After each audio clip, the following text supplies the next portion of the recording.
All right, this is going to be 5.2 Jumpstart to recording the continuation. In the last video, we set up our session and we labeled all the tracks and we talked about how you guys record, how you set the inputs in the mix window here, right? We did all that. We set all the inputs correctly and we talked about microphones in general. Everyone should have a mic, even if it's the built-in mic on your computer. I didn't mention that. That's totally legitimate to record that way. Record by any means necessary. Low tech is great. Low tech, computer mics, cheap gear I'm a big fan of that. It's all good. So I talked about how it was important to name all the tracks. So I called this acoustic guitar, bass DI, and drone box. That's because when you record, it will print the audio clip here. It'll create the wave file with that guitar acoustic. So all my files that were recorded on this track are called guitar acoustic. On the bass DI, they're all bass DI. On the drone box, yeah, that was funny. It was drone box, and then I put the key in there. So I've already labeled the files. How did I do that? Just real quickly, because I did like a long recording. So I'm just going to grab one of these and just show you. I'm just going to stretch it out. We're in the world of non-destructive editing, as you guys know, which means that this audio clip is just a reference to a much longer file that was recorded here. And so what I did is I took this clip here and then I went in and I chopped it up on the grid and I made these loops. So I would just split it right here, B, and then I would just discard that empty space there and then the empty space after this. So listen to that a little bit. Right, I just stopped it right there, boom, B, and I'm editing on the grid mode, bars and beats, and my quarter note value. I did a lot of editing on one bar value, which means that I can only edit at the bar.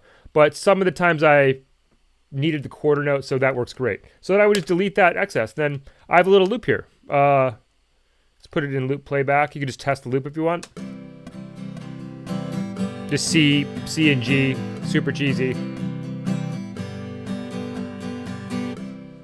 So it's loopable, right? So same thing here, right? And I gave it a quick name, Strum or something.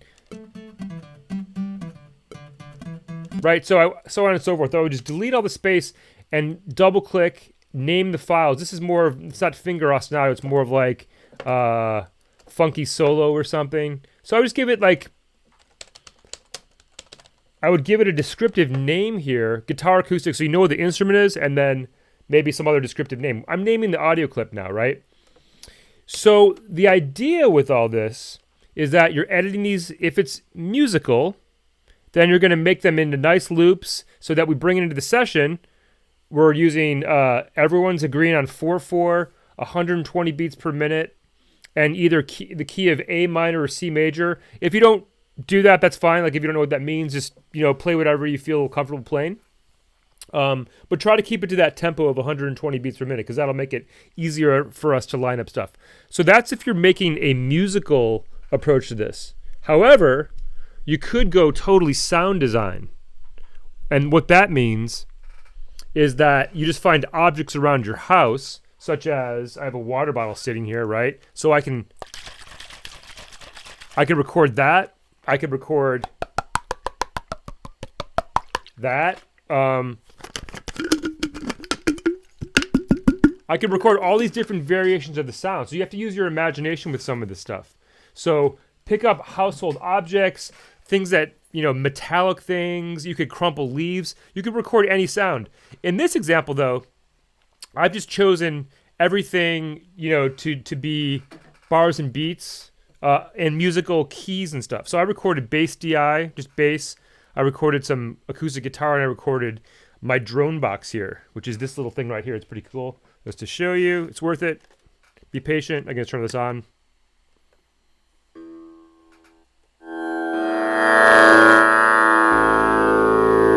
Super cool. So I recorded this drone box here. It's used for like Indian classical music. It's kind of fun to have around. Anyhow, so I edited all my files here. I'm just going to delete them all. So these are ready to export. So everything that I have created here, and I did at least 4 files. Ooh, did I do 4 bass tracks? I guess I did 3 bass tracks. Excuse me, but I did 4 drones here, 3 bass tracks, but they're really long. They're like 8-bar loops here. And I did several guitar things that are all descriptively labeled. And it sounds pretty cool together. That's just kind of randomly. I didn't even listen to them. I just kind of chose the tempo, chose the key, and the drone.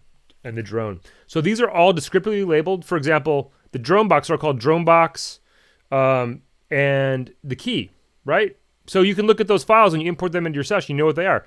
All the bass files are called bass, obviously, and the key that they're in. I did 1 in C major and I did 2 in A minor, and you can chop these up. They're all in the grid. So, for example, this one.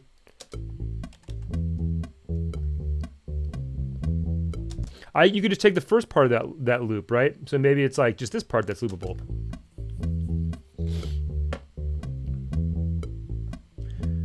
You get my drift there? Great. Okay, and likewise, I named and labeled all the acoustic guitar and gave them descriptive names. So what have I done here? I've labeled everything by double-clicking and giving it a descriptive name. Well, first you named all the tracks that printed the main base name of the what the sound is, like acoustic, guitar acoustic, bass DI, drone box. And then I labeled even more detail after it was recorded. I edited everything down on the grid so that these are nice and loopable, right? So everything has a very descriptive name. You bring this into your session to your 120 beats per minute and everything's lining up really nicely. Does that make sense? So I'm creating my own loops per se, or my own like musical licks or phrases. Again, just to remind you guys, could totally use a non-musical sound, and I just use the example of the water bottle that was sitting here. How do we then get this out of the session? Well, of course there's bounce to disk, but we're not going to use bounce to disk. There's a much better way. This is great when you're editing sound effects or you're creating audio assets, like in game audio we do this a lot. So all these files now, I'm just going to select all of them. I just, with the selector, I just kind of went and selected all of them. You can see them all highlighted here in the clip list. And I'm going to use this little drop-down menu over here. That little drop-down menu. It's like the clip list pop-up menu, I believe it's technically called. And I'm going to export clips as files, or Shift-Command-K, or Shift-Control-K if you're on a PC. And that brings up this window right here, right? And I want you guys to export mono files in this case. And if you use one microphone, it's going to be mono, right? So let's keep it simple. They're all going to be mono files. There's nothing wrong with that. 24-bit 48K. So we're minimizing, we're not converting anything. We're keeping all the same sample rate and bit depth, so everyone's using 24-bit 48K, just how we set up the session. So this is a principle of digital audio, which is you're minimizing any unneeded file conversion, right? So once we choose a recording session at 24-bit 48K WAV files, that we can stay in that format for the duration of production, which means any other recordings, any mixing, we can stay in that format. It's just cleaner. It just keeps everything simple, because some people won't be at 16-bit or 44.1, different sample rates, different bit depths. It's just a great thing to do.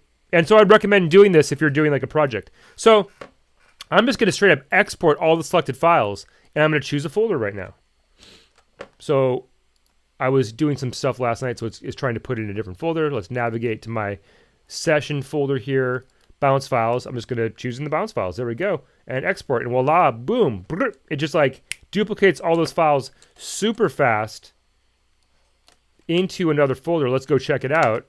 So here's all the bounce files. And this is why it's so important to name stuff. It's just really easy. So now these are actual files you guys can use in assignment 3. I'm going to upload these to the Dropbox on Google Drive, and you guys are going to import these files into your session. So you guys are going to create your own files, though. They should be as clearly labeled as this, right? They should be as clearly labeled as this, so I know it's a guitar track, I know it's a drone box, I know it's a bass DI, and there's even more description. I could have put the tempo in there if I wanted to, but we all know it's 120 beats per minute, 4/4, but if you want to use different meters, that's fine too.